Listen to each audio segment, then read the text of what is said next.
Russian media report that in the Belgorod region, a platoon commander blew up a grenade at a Russian base, after which a fire started in the building and the ammunition lying in it detonated.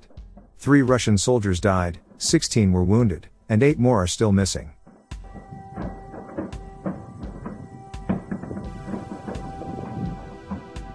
And this evening, in Belgorod, Russia, a UAV crashed into a power line due to which electricity went out in part of the city.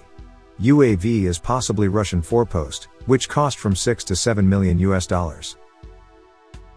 If you want to see pure evil, this is it. I won't hide it, it's nice. Propagandists excitedly comment the rocket strike into a residential building in Dnipro.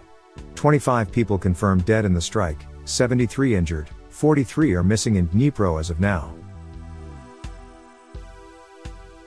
Отметили прекрасным фейерверком. Таким вот, как положено. Приятно, не буду скрывать, приятно, но гораздо приятнее было бы увидеть разнесенный в хлам какой-нибудь Днепровский мост. Даже если в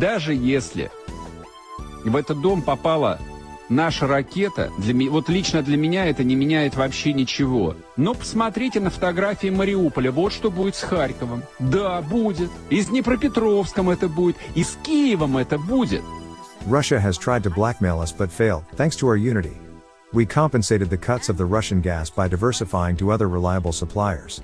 We have to continue our work to make energy more affordable for Europeans. Ursula von der Leyen, the head of European Commission. Without any question, before the war, we were too dependent on Russian fossil fuels. And Russia has exploited this dependency and weaponized energy. Russia tried to blackmail us, but failed. Thanks to our unity, Russia has cut 80% of our gas supplies in only 8 months, but we mastered this unprecedented energy crisis. We compensated the cuts of the Russian gas by diversifying to other reliable suppliers. We were able to compensate without any blackouts. We were successful in energy savings, 20% by now. We are skimming off the super profits of energy producing companies that the member states can use to invest the money for vulnerable households and vulnerable businesses. We introduced a price cap, and we considerably accelerated the permitting of renewable energy. So today, we can say this hard work paid off. Gas prices today are now lower than they were before Russia's invasion. The gas prices for the Dutch futures contracts have dropped over 80% since August. Our storage levels are filled with 83%. This is among the highest levels ever at this time of the year. And we deployed twice as much renewable energy capacity as expected last year. But we also know that we're not out of the woods right now. So we have to continue our work to make energy more affordable for Europeans. We will propose a reform of the electricity market design this spring, and I look forward to making swift progress under the Swedish presidency. We will operationalize the joint purchasing mechanism. We had already the first meeting of stakeholders in December.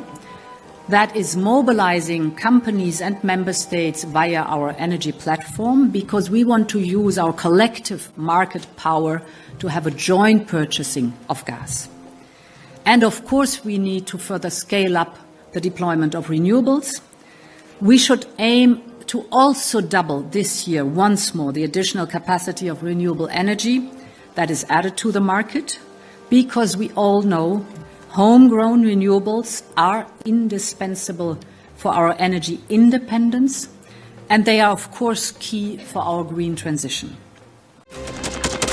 Thanks for watching, and don't forget to subscribe. Also, if you want to support Warthog Defense, please become our member and get early access to new videos, exclusive members-only videos, and become administrator in comment section. The membership link is in the description. Every day. We had a guy last week, it's 6 rescues in 6 days. You know, he's doing the job every day.